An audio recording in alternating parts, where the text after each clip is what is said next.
अस्सलाम वालेकुम पाकिस्तान। उम्मीद करती हूँ आप सब खैरियत से होंगे। अच्छा डिक्टेटर क्या होता है, इमरान खान ने इसकी तारीफ़ कर दी है। ये ख़बर इमरान खान और मौलाना फजल रहमान की मुलाकात कब होने जा रही है, आईने तहफ़्फ़ुज़े पाकिस्तान के लिए जो इत्तेहाद बनाया गया है वो क्या एक्टिविटीज़ करने वाला है, पहला जलसा कब होगा, उसके ऊपर बात करूंगी। लेकिन इन सारी अहम बातों में जो सबसे बड़ी खबर है वो तो जस्टिस बाबर सत्तार की है।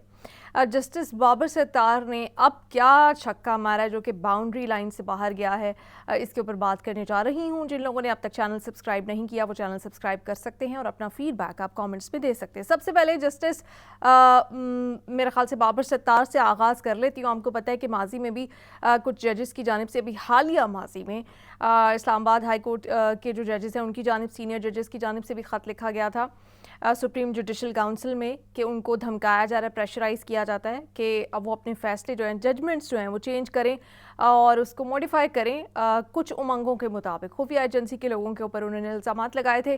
फिर हमने लाहौर हाई कोर्ट में भी ये सिलसिला देखा, वहाँ से भी आवाज़ें उठी और फिर हमने देखा एक के बाद एक जज सामने आना शुरू हो गया। ऐसे में जस्टिस बाबर सत्तार जो हैं उन्होंने इंकिशाफ किया है कि अभी वो जो ऑडियो लीक्स वाला केस सुन रहे हैं, जिसमें पहले ही बड़ा उनके खिलाफ एक महाज बनाने की कोशिश की जा रही थी कि वो खुद ही पीछे हट जाएं। वो मीडिया ट्रायल और फिफ्थ जनरेशन वॉरफेयर के जो कुछ लोग हैं वो सब जारी था। लेकिन अब उनको बाकायदा उन्होंने कहा है कि मुझे ख़त मिला है जिसमें मुझ पे प्रेशर डाला गया है कि मैं ये जो कार्रवाई है, इसकी जो सर्वेलेंस है, इसके तरीक़ाकार की जो स्क्रूटनी है उससे पीछे हट जाऊं, क्योंकि एक बड़ा अहम केस है ऑडियो लीक्स, बड़ा अहम केस है। ऑडियो लीक्स कहाँ से हुई, कैसे हुई, सेंसिटिव मामलात हैं, किसकी जानिब से की गई, मीडिया में कैसे आई, मीडिया चैनल्स पे फिर कैसे चली।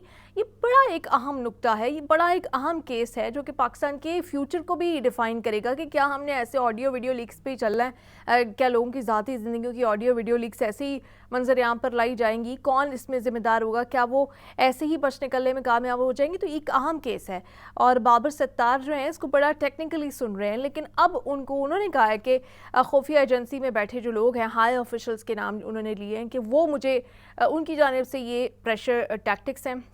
चीफ जस्टिस को उन्होंने बता दिया, नोटिफाई कर दिया। उन्होंने कहा कि मैंने कोई प्रेशर लिया नहीं है, लेकिन ये ख़त मुझे आया है जिसमें मुझे कहा गया है कि मैं पीछे हट जाऊं।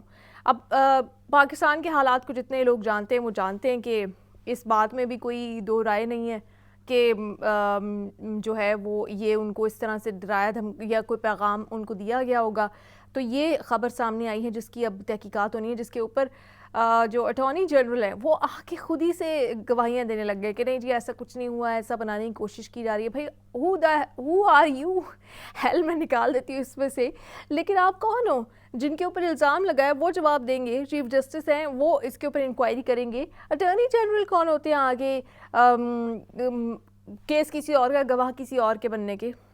तो खैर ये ख़बर और डेफिनेटली ये ख़बर तक़वियत देती है उन जजेस के ख़त को भी जो पहले से ही लिख चुके हैं कि उनको प्रेशराइज़ किया जाता है। और हमें पता ही है हमारी अदलिया कहीं पर ख़ुद इस्तेमाल हो रही होती है, कहीं पर उनको इस्तेमाल करने के लिए उनके ऊपर प्रेशर डाला जा रहा है, मुख्तलिफ़ तरह की टैक्टिक्स इस्तेमाल की जा रही हैं। लेकिन खैर अब ये एक अच्छा मैं कह सकती हूँ साइन है कि अदलिया में से कुछ जजेस हैं जो कि उठ कर बड़ी बहादुरी से मुकाबला कर रहे हैं खुफिया एजेंसी या जो भी इस वक्त एलिमेंट्स इस वक्त उनके जो फैसले हैं चेंज करवाना चाहते हैं, या जो प्रोसीडिंग्स होती हैं या फिर जो केसेस उनकी अदालतों में हैं उनको अगर तब्दील करवाना चाहते हैं।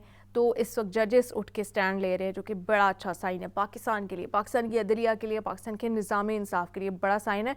और मैं फिर कहती हूँ ये जो हौसला मिला है जजेस को भी, ये पाकिस्तान के अवाम ने दिया है।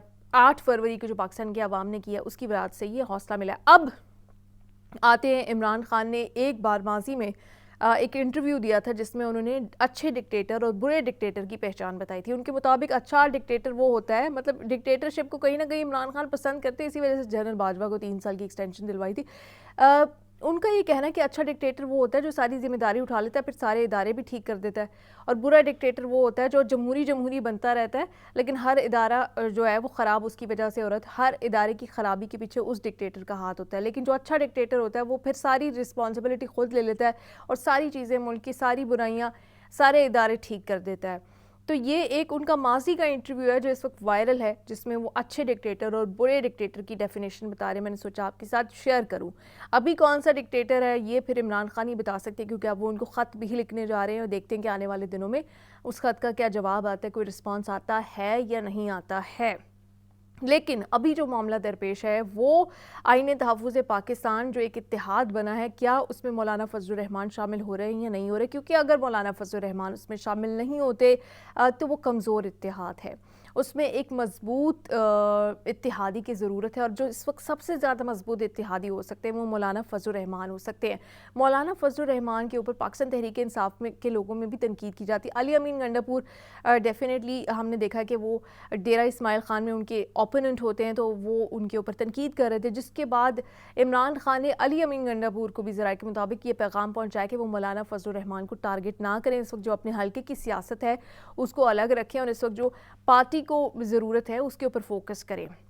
تو یہ ایک بہت بڑا نکتہ ہے کہ پہلے ہمیشہ ہم نے عمران خان کے منہ سے مولانا فضل الرحمان کے لیے بری باتیں ہی سنی تھیں. بڑا ان کا ایک نام بھی رکھا ہوا تھا انہوں نے، ڈیزل، اور ان کے لوگ بھی ڈیزل بات شروع نہیں کرتے تھے مولانا تو وہ ان کو کبھی کہتے ہی نہیں تھے. اور آج وہ گھڑی آ چکی ہے کہ وہ اپنے لوگوں کو منع کر رہے ہیں کہ مولانا فضل الرحمان پر تنقید نہ کریں. اور حالیہ دنوں میں پہلے بھی ان سے رابطے کیے گئے پاکستان تحریک انصاف کی جانب سے، اور اب بھی مزید رابطوں کی حوالے سے باتیں ہو رہی ہیں. اور شاید وہ وقت بھی آ سکتا ہے کہ جب خود سے بھی اس خواہش کا اظہار کیا جائے کہ عمران خان ان سے ملنا چاہتے ہیں. پھر یہ دیکھنا ہوگا کہ مولانا فضل الرحمان، ابھی تو عمران خان صاحب جیل میں ہیں، ملتے ہیں ان سے یا نہیں ملتے، یہ ایک بڑا ٹرننگ پوائنٹ ہوگا. لیکن مولانا فضل الرحمان ایک ایسے کھلاڑی ہیں جو ہر ٹیم چاہتی ہے کہ ہمارے پاس آئیں. اور اس وقت جو اتحادی حکومتی جماعتیں ہیں وہ بھی یقیناً چاہیں گی، وہ ٹیکٹکس بھی استعمال کریں گی، وہ آفرز بھی کریں گی. لیکن مولانا فضل الرحمان کی جو خواہشیں تھیں کہ وہ صدر بننا چاہتے تھے اور جو ان کو اہم عہدے چاہیے تھے وہ ان کو دیے نہیں گئے، جس کی وجہ سے وہ اب ناراض ہیں. پی ٹی آئی کے ساتھ وہ کن ٹرمز پہ آ سکتے ہیں، یہ ایک بہت بڑا نکتہ ہوگا. اور اگر آتے ہیں تو کل کو وہ کیا ڈیمانڈ کرتے ہیں، ان کو کیا چاہیے ہوگا، کن ٹرمز پہ بیٹھیں گے، یہ بھی بڑا اہم ہوگا. لیکن اوبویسلی یہ تو اس وقت ہوگا جب وہ حامی بھریں گے پی ٹی آئی میں آنے کی. اس سے پہلے چانسز یہ بھی ہو سکتے ہیں کہ حکومت ہی ان کو کچھ آفر کر دے اور اس کے بعد وہ حکومتی بینچز میں شامل ہو جائیں. لیکن مولانا فضل الرحمان کا جو اس وقت کردار ہے وہ بڑا اہم ہو چکا ہے آنے والے دنوں میں جو احتجاج ہونے جا رہا ہے. کیونکہ ابھی تک جو پہلا جلسہ تھا فیصل آباد میں اس 3 بار وہ منسوخ ہو چکا ہے. 19 مئی کو آئین یہ تحفظ پاکستان نے اپنا جلسہ کرنا تھا اور وہ اب تک فائنلائز نہیں ہو پا رہا. کوئی ابھی تک سٹریٹ پار، کوئی پاور شو، یہ جو پورا اتحاد بنا تھا پاکستان تحریک انصاف اور دیگر جماعتوں کا، اس نے کوئی سٹریٹ پار ہی نہیں دکھائی ابھی تک. کوئی حکومت کو ٹف ٹائم ہی نہیں دیا، کوئی احتجاج بڑا نہیں دکھایا. اور جب تک آپ مین پاور نہیں دکھائیں گے ان لوگوں کو جو یہ اس وقت آپ کے بارے میں کہتے ہیں کہ آپ صرف 7.5% کی سپورٹ حاصل ہے، جب تک آپ ان کو مین پاور نہیں دکھائیں گے آپ کی جو ڈیمانڈز ہیں وہ نہیں مانی جائیں گی. تو مین پاور دکھانے کے لیے مین پاور والی پارٹیز بھی ضرورت ہے. اور سب سے زیادہ ہمیں پتہ ہے کہ مین پاور کہاں سے مل سکتی ہے، وہ مولانا فضل الرحمان کی جماعت سے مل سکتی ہے کہ وہ مین پاور بھی ہوتی ہے اور بڑی اسٹرانگ پاور بھی ہوتی ہے، وہ نصر بھی آتی ہے اور اس کو پہنچنا بھی آتا ہے اسلام آباد تک. تو یہ اس وقت مولانا فضل الرحمان کا کردار پاکستان کی سیاست میں بڑا اہم ہو گیا. لیکن دیکھنا یہ ہوگا کہ وہ کس طرف جاتے ہیں. اس بار ان کے لیے بھی بہت بڑا چیلنج ہے، ٹیسٹ کیس ہے ان کے لیے کہ وہ ہمیشہ باتیں تو کرتے ہیں، اسٹرانگ سٹیٹمنٹس بھی دیتے ہیں، لیکن پھر کچھ لے دے کے سائڈ پہ ہو جاتے ہیں. کیا اس بار بھی وہ یہی کریں گے یا اس بار کوئی نئے مولانا فضل الرحمان اور نئی اسٹریٹجی اور نئی پالیسی ان کی طرف سے سامنے آئے گی؟